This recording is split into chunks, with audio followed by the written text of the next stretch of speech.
আল্লাহ যে গরম পড়ছে, শরীরে কন্ট্রোল করা যাইতেছি না। মুরগি কেমনে কি করবো? আরাম পাইতেছি না, একটু বাইরেতেছি রে। রোদ পড়ছে, কেমনে কি করবো? মুরগি তো ভালো যেত না, মুরগির অবস্থা খারাপ। মুরগি বেঁচে গেলাই নাকি? পাইকার একটা ফোন দিয়া দেখি কি অবস্থা। এ আনান, আসস রে ভাড়া মা, ফোনটা লই আইছে, পাইকারে ফোন দিমু। এ আনান তাড়াতাড়ি লই আয়। জানেন হ্যালো, আসসালামু আলাইকুম পাইকার সাহেব। আমার মুরগিটি তো বেসুর লাগে, যদি একটু আইয়া দেখা যেতেন। ও ভাই, আমি তো আছি একটু দূরে। আপনার ফার্মটা জানি কোন? ও রয়ের মোর সানপুর। আচ্ছা ঠিক আছে, আমার আইতে একটু লেট হবো, আপনি বলুন তাহলে। হ্যাঁ, ওকে। আচ্ছা ঠিক আছে, আহেন।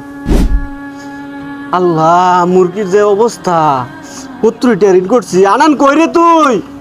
এটা আয়, আরে আয়, দেখ মুরগির যে অবস্থা। আল্লাহ, গোত্রীটা লস কম, পাইকার যেও আইতেছে না। আনান কই তুই? আনান, পাইকার যেও আইতেছে না, কি করি কসে? ভাই, আল্লাহ ভরসা, কিচ্ছু হবে না, আল্লাহর উপরে বিশ্বাস রাখেন।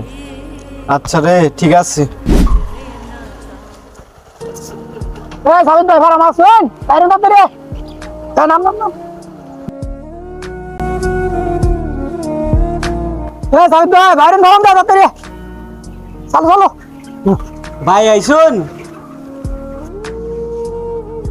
হ্যাঁ ভাই, আইছি। আপনার মুরগি কত নি? ভাই মুরগি তো আমার 1500, যান চাষটা লবো, চাটা খাই, বাকি আলাপটা করি। না ভাই, আমার অত্যন্ত সময় নাই, আমার টিপ আছে আরেকখানে, ওই জায়গায় যাইতে হবে ইমার্জেন্সি। কোনো কিছু মুরগি আছে। তা আপনার মুরগি 1500 না? হ্যাঁ। তা আপনার মুরগি দাড়ি কত আইতেছে না? দাড়ি তো ভাই মাপছিলাম 2 দিন আগে, দাড়ি তো তখন 16-17 আছি, এখন তো মনে হয় 18-19 হবো। 18-19? এত ভালো। হ্যাঁ। মুরগি তো দাড়ি ভালাই আছে, নিলে মোটামুটি একটা ভাবে করেন যাবো, ঠিক আছে। ভাই, দরদাম কিরম করে চাইতেছে মুরগির? ভাই দাড়ি তো 18-19 হবো, 130 টাকা কেজি করে দিবেন। কোন কি ভাই, এই ব্যাগে মুরগি নিলে আমি ব্যবসা করা আমো। আপনার মুরগি সর্বোচ্চ আমি দিলে আপনার 110 টাকা দিবা। আমি যদি বেচুন তাহলে কই আমার আর কান ঠিক আছে, ভালো লাগবে ইমার্জেন্সি। না ভাই, এই দামে দিন যেত না মুরগি। ভাই ভাই, মুরগি তো মারা যাচ্ছে গরমে, কি কি করা যায়? ভাই, আপনার মুরগির অবস্থা তো ভালো না, দাঁড়িয়ে আইছে একটু নাই বললেন যে 18-20 করে আইতেছে। মুরগির অবস্থা অনেক খারাপ, আমি এই দামে আপনার মুরগি নিতে পারবো না। মুরগি যদি দেন তাহলে 90 টাকা করে নিতে পারবো, আমার ব্যবসা থাকবোই না। যদি দেন তাহলে দেন, না হলে আমি চলে যাবো, আমার অন্য জানতে হবে, ঠিক আছে?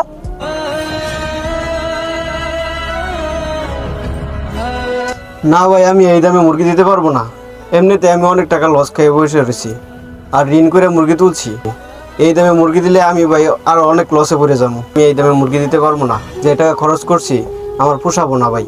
কারণ আপনি যদি নেন তাহলে ভাই, আপনি যে বলছেন 110 টাকা করে, তাহলে ওই দামে নিতে পারবেন। আর যদি না নেন তাহলে ভাই আমি এই দামে দিতে পারবো না ভাই। না ভাই, আপনার এই দামে আমি মুরগি নিতে পারবো না। আপনার মুরগির যে অবস্থা, এই দামে যদি আমি মুরগি নেই, মুরগি নিতে নিতে রাস্তাতে আমার অবস্থা খারাপ হয়ে যাবে। এই দামে মুরগি নিলে আপনার মুরগি দিয়ে আমি ব্যবসা করতে পারবো না, আমার তো কিছু টাকা লাভ লাগবে, ঠিক আছে? লাভ ছাড়া তো আর ব্যবসা করতে পারবো না। আপনি দেখেন, যদি অন্য কোথাও ট্রাই করেন তাহলে মুরগি বিক্রি করে দেন। মুরগির অবস্থা ভালো না, না বিক্রি করলে সমস্যা হইতে পারে। আপনি দেখেন ট্রাই করে, আমি তাহলে চলে যাই ভাই, আসি, ঠিক আছে? আচ্ছা ঠিক আছে। আসসালামু আলাইকুম। আনান, পাইকার তো গেল গা, কত রেটে ঋণ করে মুরগি তুলছি, কি করি ক? আল্লাহ, এমন টাইমে বিপদ দিল, মুরগি তো মারাও যেতেছে। আল্লাহ, তুমি রক্ষা করো আল্লাহ। ভাই চিন্তা করেন না, আল্লাহ একটা ব্যবস্থা করে দেবেন ইনশাল্লাহ। আসলে এই ক্ষুদ্র ব্যবসায়ীদের জন্য ব্যবসাটা আসলে অনেক কঠিন। যদি নিজে না করতাম তাহলে আসলে বুঝতাম না। আল্লাহ, আপনি সহায় হন।